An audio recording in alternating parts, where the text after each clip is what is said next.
I tell you what, that was a great music set, wasn't it? Why don't you give all those folks a nice round of applause? And the lighting people, the sound people, the instruments, I mean, everybody. It was just a great morning. Well, if you've not been here the last couple of weeks, let me catch you up. We're in a series called Under Construction. And the logo that we chose to use is really great. It's the Under Construction sign. And if you look, you'll notice that it's a sword and it's a trowel. And a trowel is an instrument that you use to be able to mix mortar and to be able to put it into a wall. And the whole idea is that if you're ever going to have anything that's worthwhile in life, not only are you going to have to build it, but you're going to have to battle for it. I mean, those two things just go together. So this series that we're doing in Nehemiah, I love the book of Nehemiah. It's just one of my very favorites, and one of my favorite topics in life is leadership, and it just doesn't get any better than going into the book of Nehemiah and seeing all of the things that take place there, and we're going to be looking at that today. Now, on the very first week, when we were talking about Nehemiah, the title of the message that week was Courageous Conversations, and I talked about how Nehemiah had a courageous conversation with a guy by the name of Hananiah, which was one of his cousins. And Hananiah had been to the city of Jerusalem in the land of Judah, and Nehemiah had never been to that place. Nehemiah had only heard stories in his family. He lived in what today would be modern day Iraq, about 800 to 1,000 miles, depending on where he was within that country, from the city of Jerusalem. But he had this courageous conversation with Hananiah, and he asked him, he said, "Tell me, how are things in the city of Jerusalem?" And Hananiah said, "They're terrible." And said, "The people are in distress," meaning they feel like they're being pressed in on from every side. And you even think about what's happening in Israel today, and it's so applicable to what I know that many of those people are feeling, having over 1,400 of their people, the Israelis, that were killed in the attack a couple of weeks ago. And then Hananiah went on and said, and the people feel like they're under reproach. That word was indicating that they felt like God had forgotten them, or that perhaps they had done so many things that God had turned his back on them. And so they felt like not only are we under all this stress, but we don't really have anyone to be able to turn to help guide us during this time. And it broke Nehemiah's heart. He listened to what he had to say, and then he says about himself, he said, "So I sat down." The news was so overwhelming that he said, I just had to sit down, and then I wept, I prayed, I mourned, and I fasted. And when he says that he did that, he didn't just do it for a day. He didn't just do it for a week or for a month. He ended up doing that for 4 months. But during the time that he was going through that process, and last week we talked about positional praying and how Nehemiah became that person of prayer. So he has the conversation with Hananiah, and then he has a series of conversations. He has a conversation with himself. And he says, "Okay, now, Nehemiah, you've heard this news." And all of us go through this in our life. We'll hear news that kind of sets us back, knocks us off of our feet, and we have to process it. And then we have to ask a question. So what does that have to do with me? Am I going to do anything about that? Do I feel a vision to help get involved and to be able to make a difference? And so Nehemiah, when he's praying, I believe that he's having a courageous conversation with himself first, and then he has a courageous conversation with God. And he says, "You know what, God? I know a lot of the things my people have gone through, we're going through them because we've made bad choices. We've sinned against you." He said, "I've sinned against you. My father's house has sinned against you. The nation has sinned against you. But yet, God, I'm asking you that you would intervene in this situation." And so Nehemiah then has that courageous conversation with God. So out of that, what we learned, first of all, that first week was that a leader, nothing gets done till a leader steps up. I mean, that's just the way that it is, folks. You've got to have someone to be a leader, and Nehemiah said, I want to be that leader. And then we talked about what leadership is. And in particular, we said that everything rises and falls on leadership. Everything in life is going to rise and fall on leadership. It does so within a church. It does so within a community. If you don't have people who are planning and working and battling to be able to build things to make them better, then you're not going to get anywhere. So leadership, you know, everything rises and falls on it. And then we defined it even more. We said leadership is influence. Now then, what are you going to do with your influence? And how much can you do with your influence when you're not the person at the top of the proverbial ladder? Whether it's within an organization, whether it's in a community, how in the world do you approach that? Well, that's what's going to lead us today to taking a look at Nehemiah and seeing his next courageous conversation. So, we said last week that, you know, a leader is going to be a person of prayer, that leaders obviously do more than pray, but that's the very first thing they do is to make sure that they're praying. And then the next step of a leader is this: you begin to plan.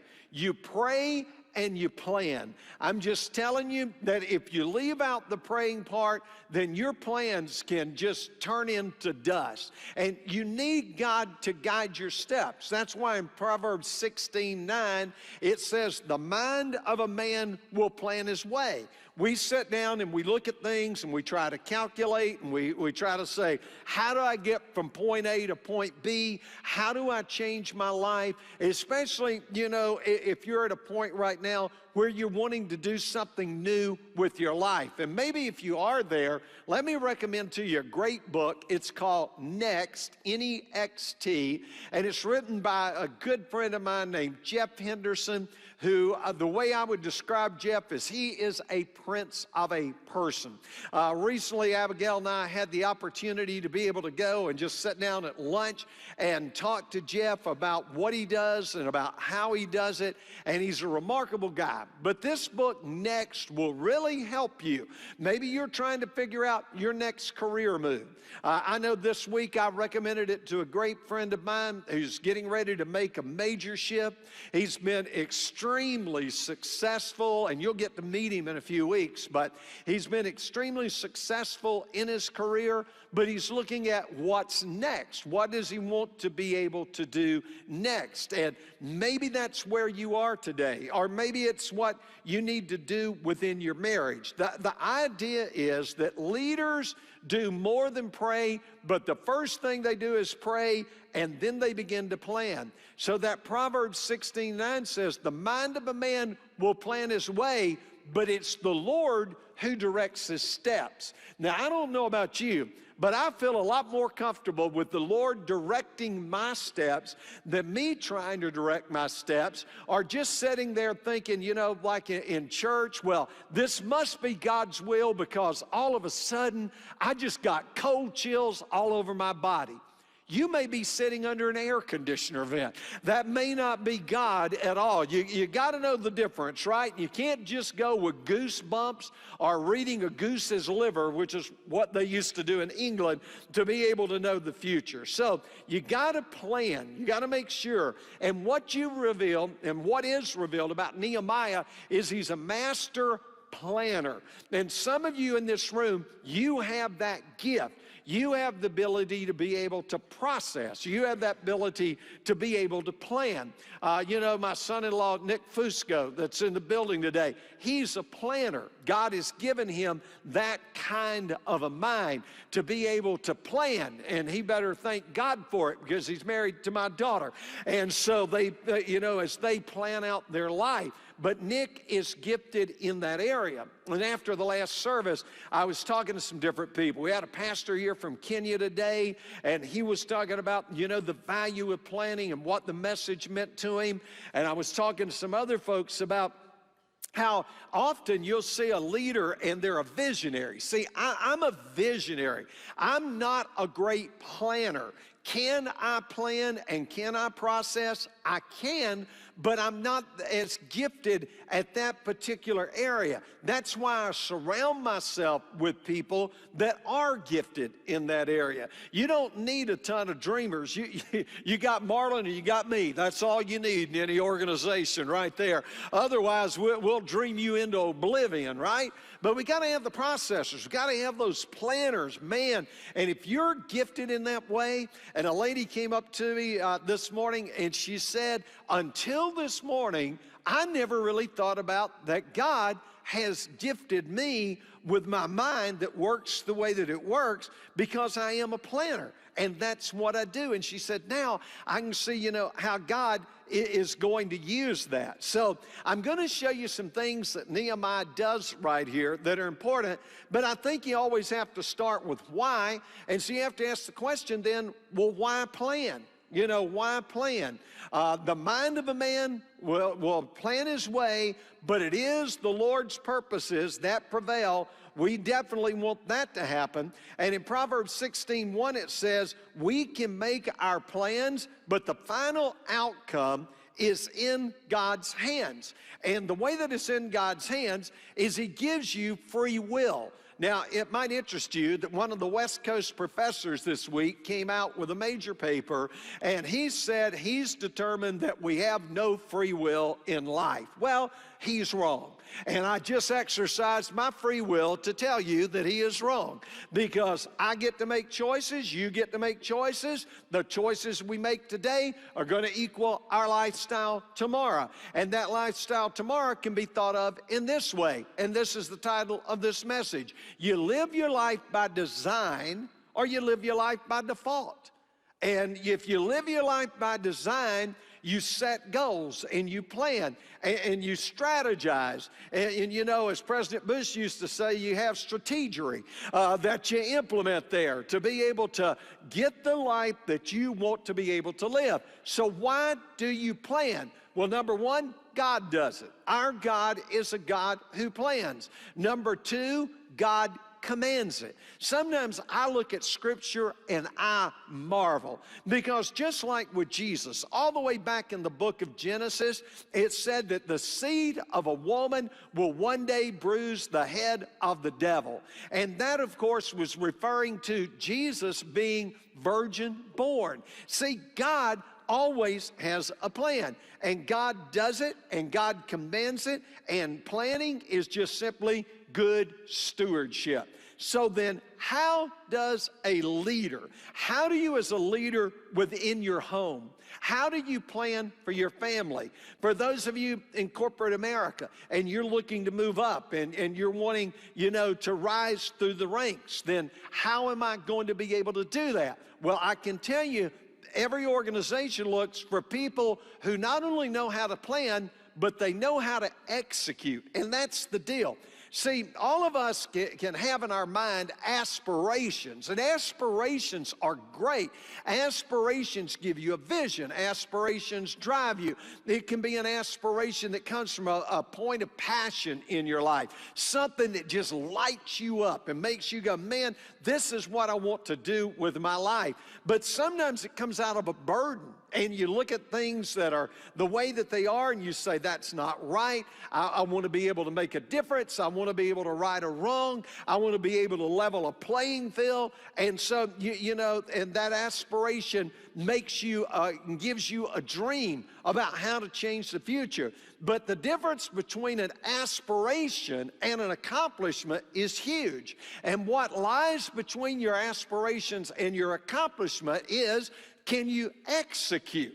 Can you execute? It's not enough to dream. You have to execute to turn those dreams, those hopes, those aspirations into something that is real and viable and makes a difference in your family. Now, how do I do that? Well, you start out by thinking it through. You got to think things through. And so I'm going to take you and show you how that works in Nehemiah's life in chapter 2, beginning in verse 1. So Nehemiah, updates us, and he says, now, in the 20th year of King Artaxerxes, being the king, I was about to put wine before the king. And he says, in all the time that I'd worked for him, I had never been sad in his presence. Now, this is after 4 months of weeping, praying, and fasting over the news that he heard about Jerusalem. He had the courageous conversation with Hananiah. He had the courageous conversation with himself. He had the courageous conversation with God. Now, he's got to have a courageous conversation with King Artaxerxes. This is a big deal because when you were king in those days, people were not allowed to be sad or mad in your presence. I would have loved that. I mean, that everybody was just smiling and saying, hey, everything's great. You know, it's a zippity-doo-dah kind of day, right? And so everybody had to be in that mindset when they went before the king. But the king looked at him, and the king said, why is your face sad, but I perceive that you're not sick? In other words, you're not just feeling bad. You're not just going through something. You know, why? And the king makes this astute observation. He said, this is nothing but sadness of heart. He knew the kind of person that Nehemiah was. He had watched him for all of these years, and he knows that there's something that's captured his heart. Now then, when the door of opportunity opens, folks, it's too late to prepare. You need to get prepared when the times are good. You need to get prepared when that door is going to open up. And you can't wait till the last moment to all of a sudden throw stuff together and think, well, everybody's going to jump on your happy little bandwagon. That's not going to happen. You've got to be prepared in advance. And so Nehemiah says that when the king said this, then I was very much afraid. That's the execution part. And he doesn't want to be executed literally at this point, right? And so he was very much afraid. Well, what do you do when you get afraid? Well, the first thing you make sure that you do is you pray. And Nehemiah looks at the king and says, "O king, said to the king, let the king live forever." Let the king live forever. And in the back of his mind, he's thinking, and Nehemiah as well, right? I mean, he had to be thinking that. Why should my face not be sad when the city, meaning Jerusalem, the place of my father's tombs, lie desolate and its gates have been consumed by fire? So Nehemiah is able to pour out his burden. But notice he doesn't go on forever telling him things.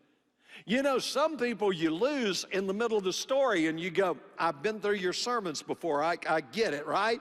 So immediately he gets to the situation, and he had practiced that speech, I know, over and over again. When I get a chance, if I get the chance, I'm gonna be ready to give the presentation.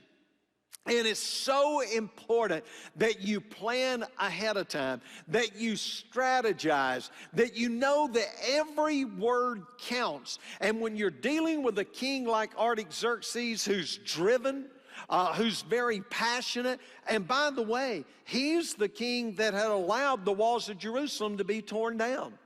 So Nehemiah is appealing to the very guy that allowed the situation that Nehemiah has a burden about to ever exist in the first place. And he knows I've got to measure out every single word, and I've got to make sure that it's right. Because then the king said to me, what would you request? I've asked you to pray for me on Tuesday at 4:30 because I have a meeting, and it's a very important meeting. That meeting could mean that nothing happens, or it could mean tremendous things happen. And I know that it's going to take me having God's favor on my life and on the situation that I'm going to be talking to some folks about to be able to make a huge difference in an organization's life. And that's why I've asked you to pray. And so Nehemiah was saying, I was afraid when my opportunity came. But always remember this, Dr. Adrian Rogers used to say, courage is nothing more than fear that said its prayers this morning. It's like when you're getting ready to go into the boss's office to tell him why you want to apply for a job that's further up the line than the current job you have. When you go in to ask for a raise, all of those different things. If you allow fear to grip your heart, then you get paralyzed where you are rather than being able to realize the blessings that God has for you in the future. So then the king said to me, what would you request? Wow. What do you request? So you know what Nehemiah does next? He says, I prayed to the God of heaven. I prayed, and what he was praying was, God, let me say the right words. God, you've opened up this door. I've had the courageous conversations. Now, let me fully ask for what I need. So I said to the king, if it pleases the king, and if your servant has found favor before you, then send me to Judah, to the city of my father's tombs, Jerusalem, that I may rebuild it. Have you ever noticed how much Jerusalem has to be rebuilt? And no wonder God says, pray for the peace of Jerusalem, because they're always having to rebuild. Then the king said to me, and this is interesting, he says, the queen was sitting beside him. I wonder why Nehemiah, in his diary, because the queen never speaks, but I wonder why Nehemiah in his diary felt necessary to say that the queen was sitting there. But there was something about it. It was either her encouragement of being there, or maybe Nehemiah, had her heart and he knew that he had somebody that was pulling for him. The queen was sitting beside him, and the king said, how long will your journey be, and when will you return? So it pleased the king to send me. And I gave him a definite time. He wasn't ambiguous about it. He said, here's how long I need. Here's what I need to do. And I said to the king, if it pleases the king, also let letters be given to me for the governors of the provinces beyond the river, that they will allow me to pass through until I come to Judah. He's asking for protection, because all of these different provinces could have given him a difficult time. So he's saying to the king, I've got a journey. This would have been in today what is modern day Iraq. He's going to travel about 800 to 1,000 miles to get to the city of Jerusalem. He knows a lot of bad things can happen. So he says, I'm going to need protection to be able to expedite my trip and to be able to get there. And then he said, I need a letter to Asaph, who's the keeper of the king's forest, that he may give me timber to make the beams for the gate of the fortress, which is by the temple, and for the wall of the city, and for the house to which I will go. And the king granted them to me. Listen to why. Because the good hand of my God was upon me. And why was God's hand upon him? Because he put himself in a position of positional prayer, and he wept and he mourned and he fasted, and he said, God, I want your plan, not my plan. And the mind of a man may plan his way, but it's the Lord who directs his steps. Because he put himself in a position to be blessed by doing the right things. And now God's hand is upon him. Folks, I can tell you something. I'm going on nearly 50 years of ministry. I've got 40 years of marriage. I'm telling you, I know the difference between when God's hand is on me and God's hand is not upon me.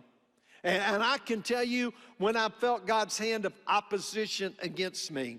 when I was making bad choices, maybe going to make a bad decision, and I would just feel that oppression of, no, do not go this way. So it's important that you understand here that Nehemiah is praying, and he's praying to God, give me the right words in this moment, but he already knew what he wanted. He had his laundry list, and then he says, I came to the governors of the provinces beyond the river, and I gave them the king's letter. Now the king had sent me with officers of the army, and he also sent me with his horsemen. So Nehemiah is thinking it through, and he's gotten this burden, and what's he been doing that whole time? He's been praying, and he's been planning.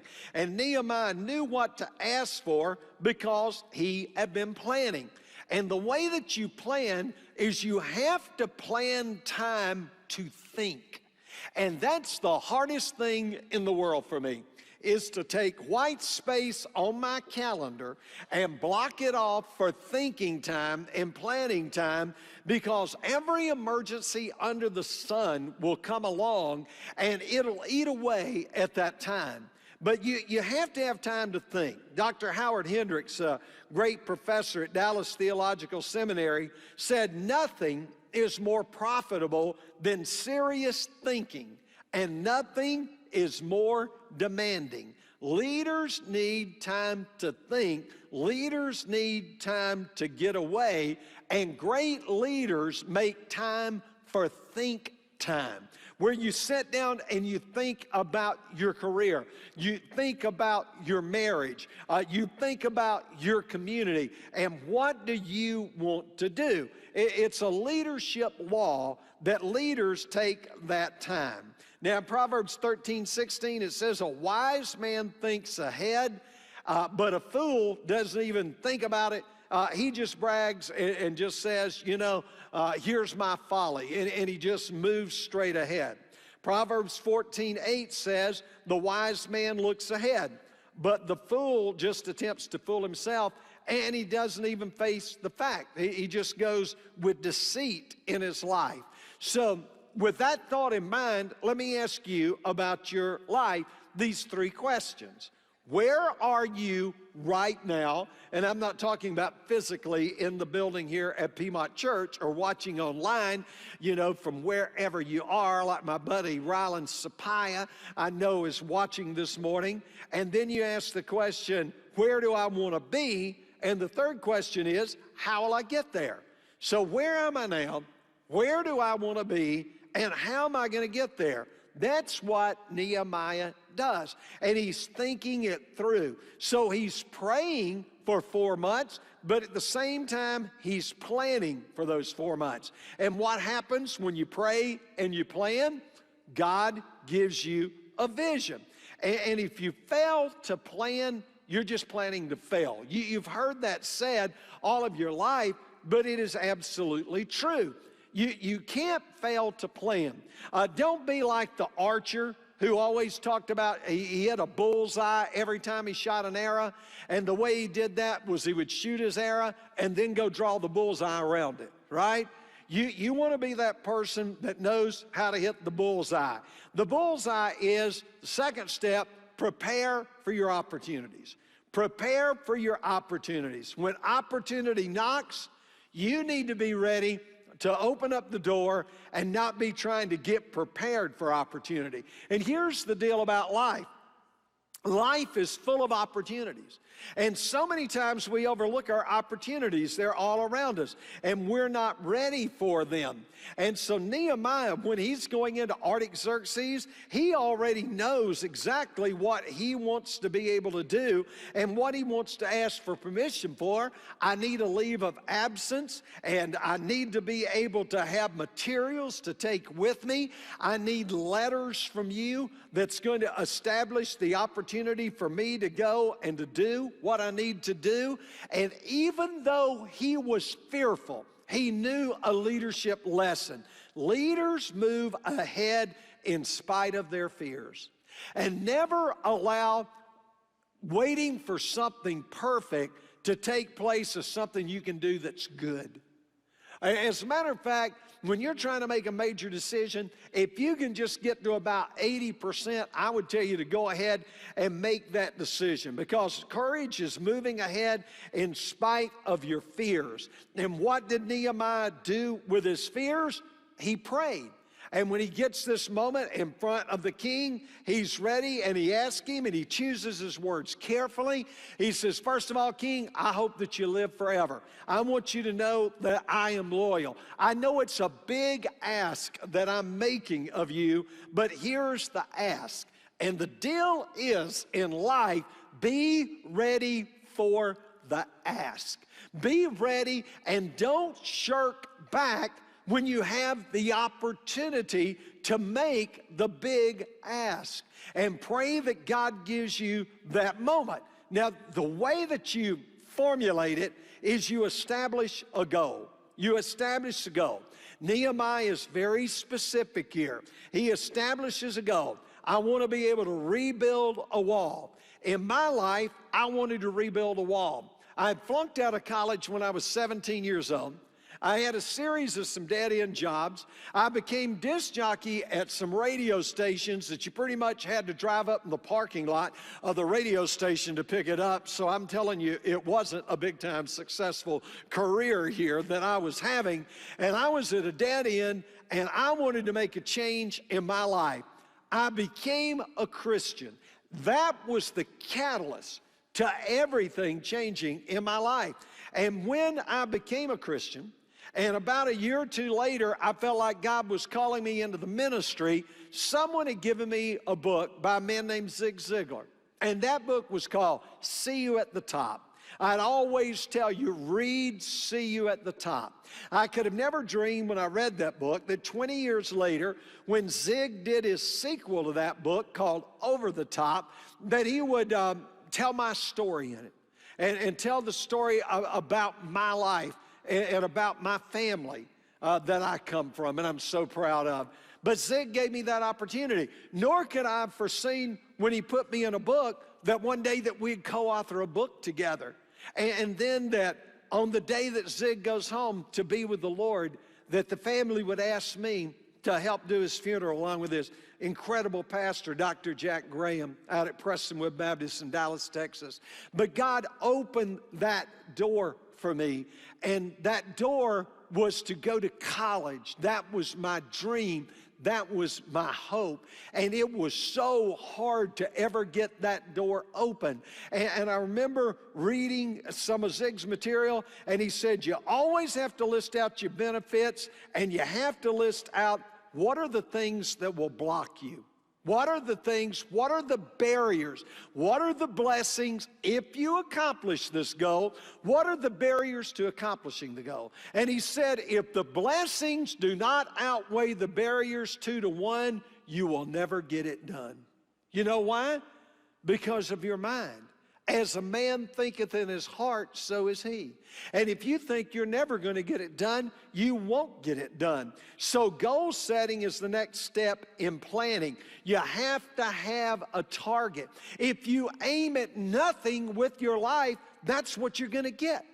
You're going to get nothing. You're just going to get whatever comes your way. Because listen to me, if you're not designing your life, somebody else is.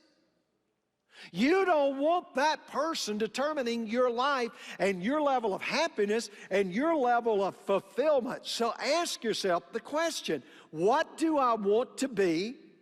What do I want to have?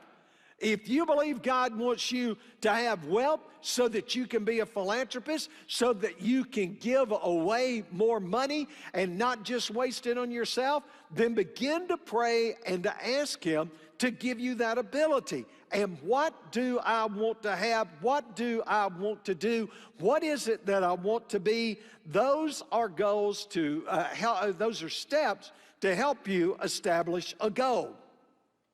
2 common errors that you will make when you set your goals. Abraham Maslow said it the best way. He said, the story of the human race is men and women selling themselves short. Too low of goals. That's the first mistake about goal setting. You set your goal too low. And then the second one is, you think you're going to accomplish them really quick. And that's not usually the way that it goes. I mean, people will overestimate what they can do in a year and vastly underestimate what they can do in 3 to 5 years. And man, if you have 3 to 5 year goals, if you're setting big goals and making big plans so much that God has got to bail you out, that's what Nehemiah was doing. That's what he was praying for. He knew that he wanted to go rebuild a wall around an entire city. He was not a general contractor. He was not a masonry expert. He was the cupbearer to the king. But Nehemiah had a big goal. So be careful of setting your goals too low and then trying to accomplish your goals too quickly. And then what do you do next? You set a deadline. You set the deadline.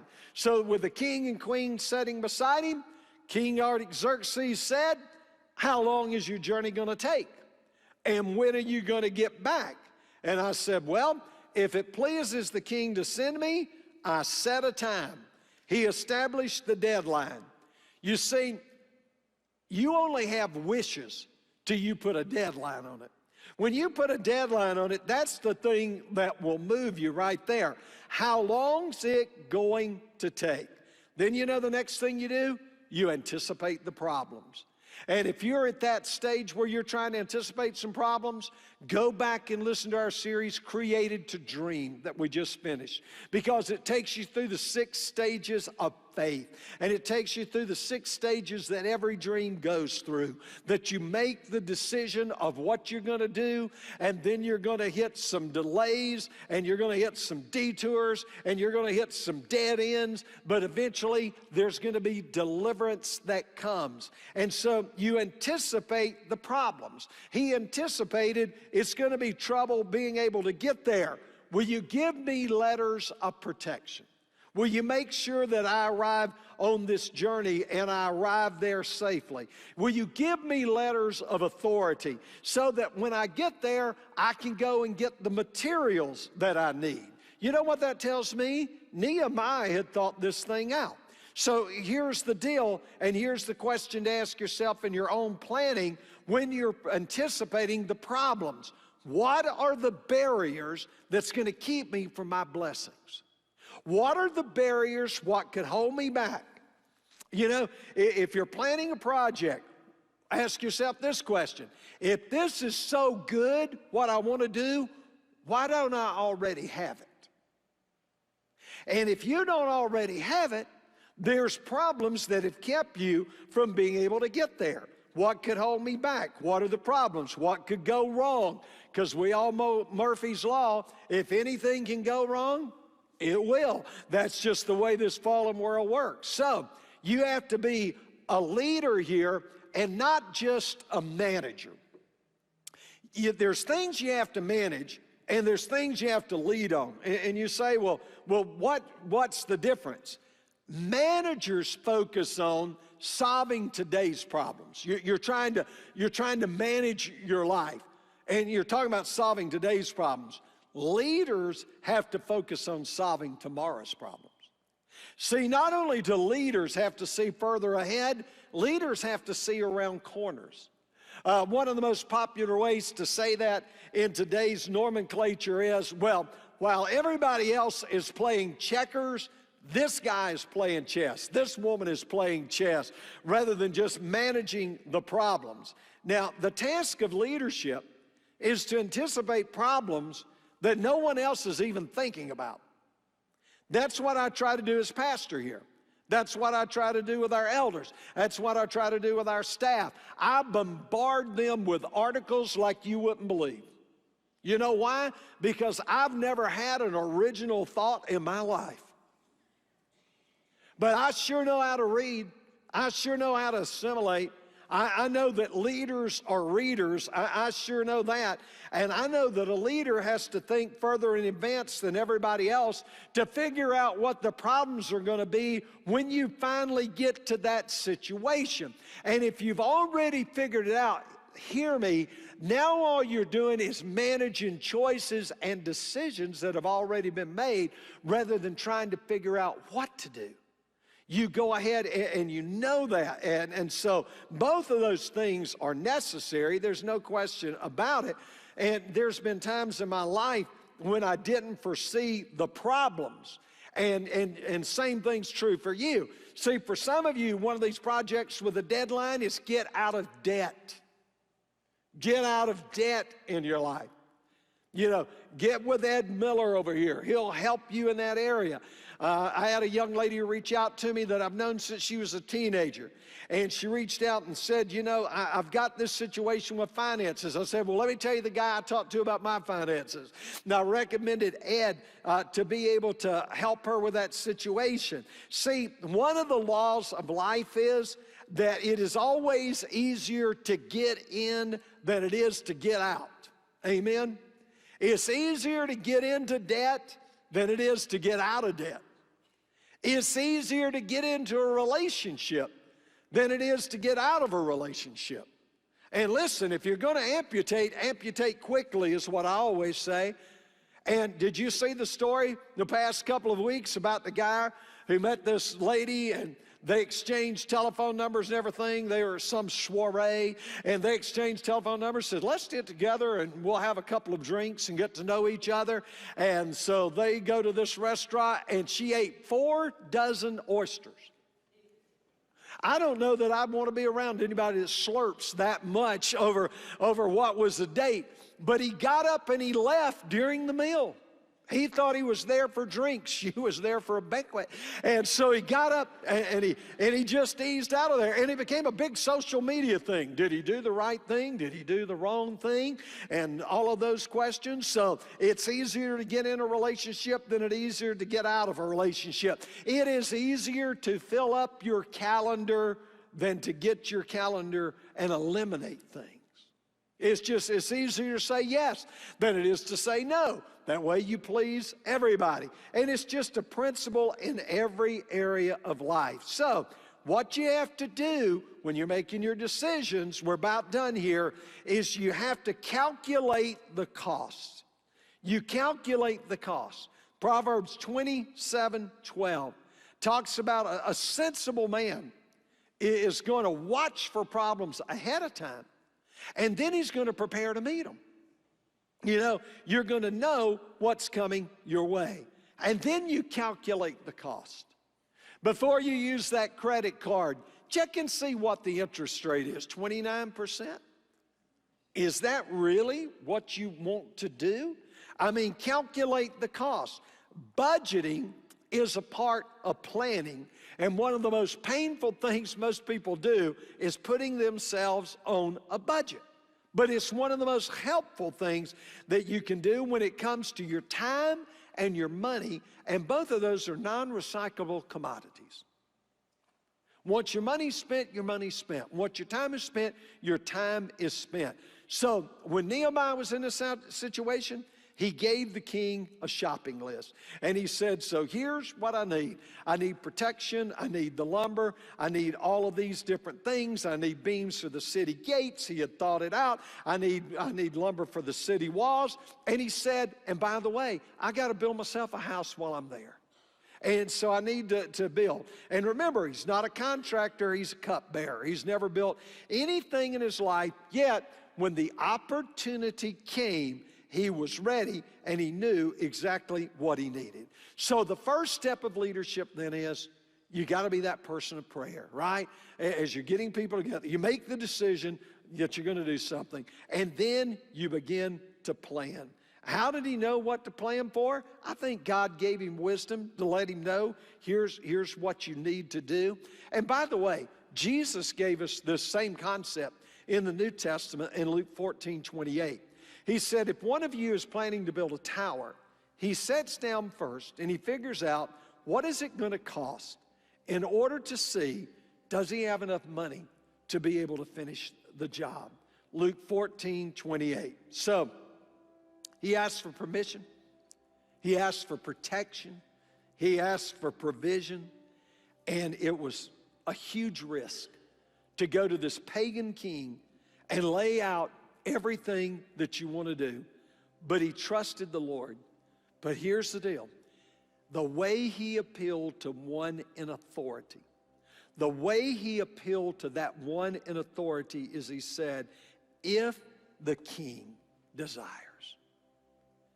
And ultimately, he knew that the truth is that God is the one that was really in authority. Proverbs 21:1. The king's heart is in the hand of the Lord, and he directs it like a course of water, whichever way he wants it to go.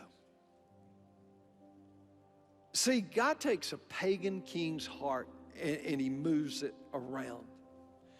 You do know that that's what God's in the business of. If you said to me, Ike, what's the bottom line? What is Piedmont Church? What are you all about? Changing lives. Changing lives. That's what we do. Nehemiah never tried to manipulate the king. And after all these things, here's what Nehemiah said. My request was granted not because I was eloquent, not because I planned all of this. He said, because the gracious God, the gracious hand of God was upon me. And the king granted my request. Nehemiah gave the credit to God. Wouldn't you like to give God the credit for your marriage? Can you imagine how much better your marriage would be if you followed the Lord's leading? And men, this is a responsibility God gives to you. God, as a matter of fact, in His Word teaches in 1 Peter chapter 3, men, if you don't communicate in the right way with your wife, your prayers will be hindered. He doesn't say maybe.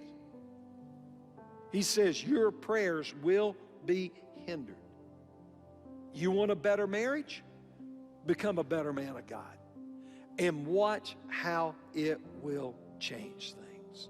Listen, we make our plans, Proverbs 16:1, but the final outcome, that's in God's hands. And what can our final outcome look like as Christians? Ephesians 3:20. God is able to do more than you think, you ask, that you could even imagine. So what do leaders do? They prepare for success more than they worry about failure. You just prepare for it and you apply it in your life. Make no small plans, for they do not have the power to move men's souls. Let's be a Nehemiah. Let's pray together. Father, thanks for the time in your word today. God, I know there's people here that have all kinds of plans that they need to make. And some people, Lord, have plans that they've made, and now they need you to bless those plans. And God, here's what I know. There's barriers. Hey, there's giants out there in the land. There's all kinds of problems. But can I remind you of something we're going to sing about this morning? Our God is bigger than we think He is. And real faith is our reaction to God's ability, not to our own ability. It's our reaction to God's ability. Self-confidence is your reaction to your abilities, but faith is your reaction to God's ability. What could God do with your marriage if both of you committed to Him wholeheartedly? You burn the boats.